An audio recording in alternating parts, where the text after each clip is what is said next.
Olá, amados irmãos e irmãs, paz e bem, dando continuidade aos nossos 7 pecados capitais. Estamos falando de luxúria e castidade.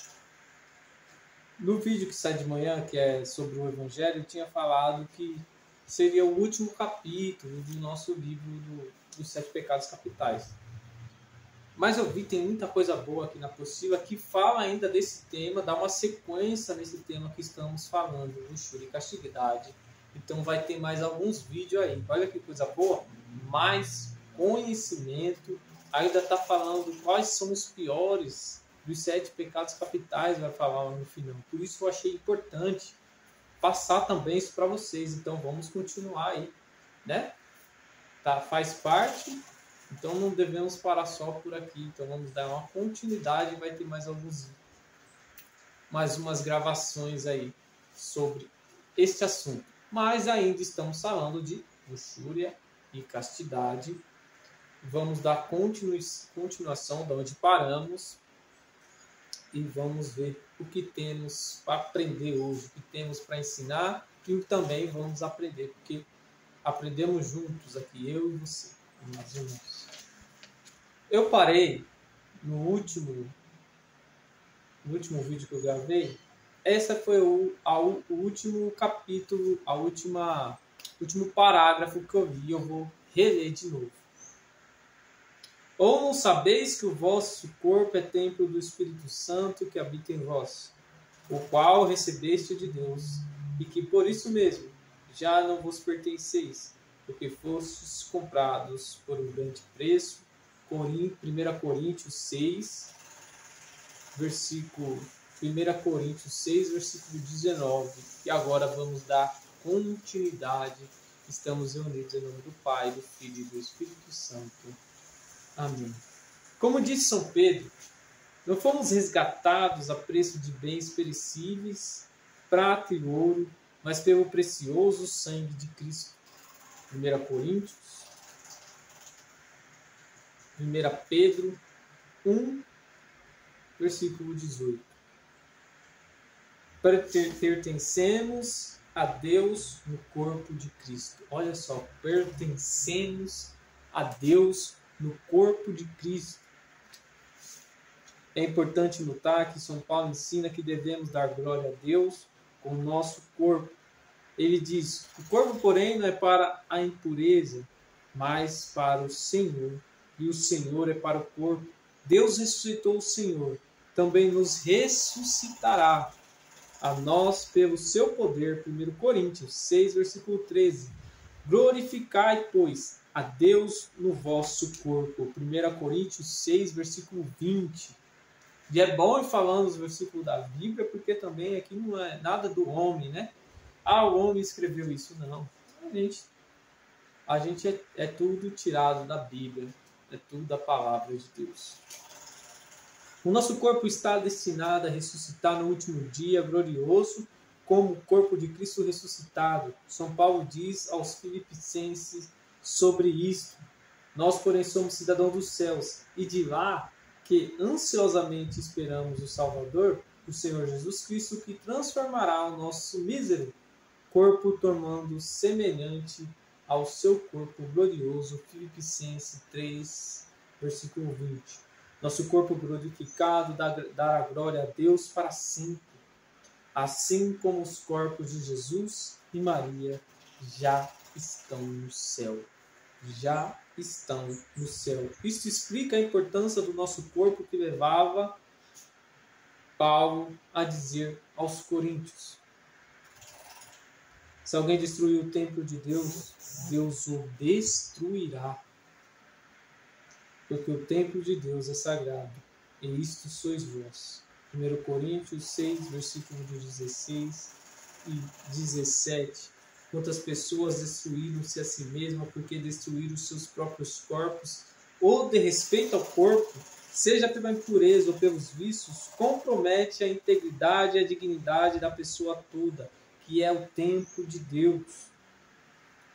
Jesus foi intransigente com o pecado da impureza. No Sermão da Montanha, no marco dos seus ensinamentos, ele disse: todo aquele que lançar um olhar de cobiça para uma mulher já adulterou com ela no seu coração. Mateus 5, versículo do 27 ao 28. Jesus quer assim destruir a impureza na raiz. Isto é, no coração dos nossos pensamentos, porque é do coração que provém os maus pensamentos, os homicídios, os adultérios, as impurezas, os impuros, os furtos, os falsos testemunhos, as calúnias. Mateus 15, versículo 19. Para viver a pureza, há então que estarmos em alerta o tempo todo. Como recomendou o Senhor, vigiai e orai para que não entrareis em tentação. Vigiai e orais para que não entreis em tentação. O espírito está pronto, mas a carne é fraca. O espírito está pronto, porque da onde veio o nosso espírito? Do céu, mas a carne é fraca. Mateus 26, 41. Todos nós já podemos comprovar como é fraca a nossa carne, a nossa natureza humana, enfraquecida pelo pecado original. Portanto, não nos resta alternativa para prevenir a queda, senão vigiar e orar. Após o pecado de Adão, não nos resta outro remédio. Vigiar os nossos sentidos, nossos pensamentos, nossos gestos, nossas palavras, as nossas atitudes, os nossos comportamentos, etc. E buscar na oração e nos sacramentos o remédio e o alimento para vencer a nossa fraqueza. Nunca como nossos dias foi tão grande o pecado da impureza. De forma assintosa ele aparece nas músicas, nas TVs, nas revistas, nos jornais, nos filmes, nos cinemas, nos teatros, nas escolas e etc. Estamos sendo invadidos por um verdadeiro mar de lama que traz a imoralidade para dentro dos vossos lares, sem respeitar nem mesmo as crianças e os nossos idosos. A exploração comercial do sexo atingiu níveis assustadores e que põe o ser humano, ser especialmente a mulher, no mais baixo nível de dignidade. A exploração comercial do sexo atingiu níveis assustadores e que põe o ser humano, especialmente a mulher, no nível mais baixo, no nível a respeito de dignidade. Olha só. Será que Deus pode ficar indiferente a uma situação desta? Será que a própria natureza humana pode deixar de reagir contra tanta bestialidade que hoje se pratica sobre as câmeras de TV? É difícil dizer não. A terrível desvirtuação do sexo é de todo lamentável, porque ele foi criado por Deus para dar ao casal humano e só ao casal unido pelo matrimônio a unidade e os filhos. O ato sexual é a liturgia do amor conjugal. Sua maior manifestação no ápice da celebração, o filho é gerado como a verdadeira encarnação do amor dos pais. E por isso, a Igreja não aceita que o filho seja gerado sem participação dos próprios pais. Um ato sexual.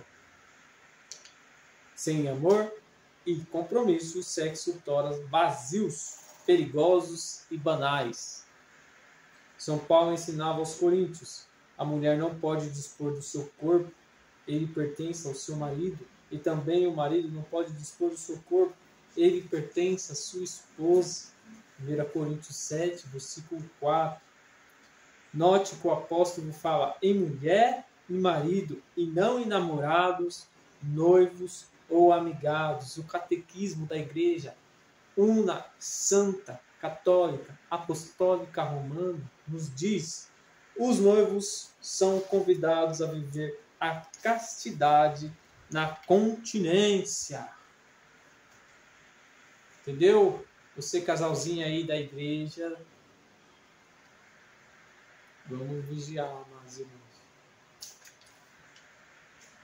Os noivos são convidados a viver a castidade na continência. Nessa aprovação, eles verão uma descoberta do respeito mútuo, uma aprendizagem da fidelidade e da esperança de se receberem ambos da parte de Deus. Está no parágrafo do Catecismo da Igreja Católica, número 2350. A união dos corpos só tem sentido quando existe a união prévia dos corações e das almas de maneira sólida e permanente, como se dá no casamento. Amados irmãos e irmãs, vamos ficando por aqui. Amanhã voltamos com a terceira parte. Muito bom. Estamos falando de luxúria e castidade, então também nos ensinando bastante coisa. Vocês estão vendo aí que é cima dos versículos da palavra de Deus. Então vale a pena a gente acompanhar. E todo crescimento, todo aprendizado é de importância na nossa vida carnal e espiritual. Paz e bem. Até amanhã. Deus abençoe a vida de todos vocês. E até lá.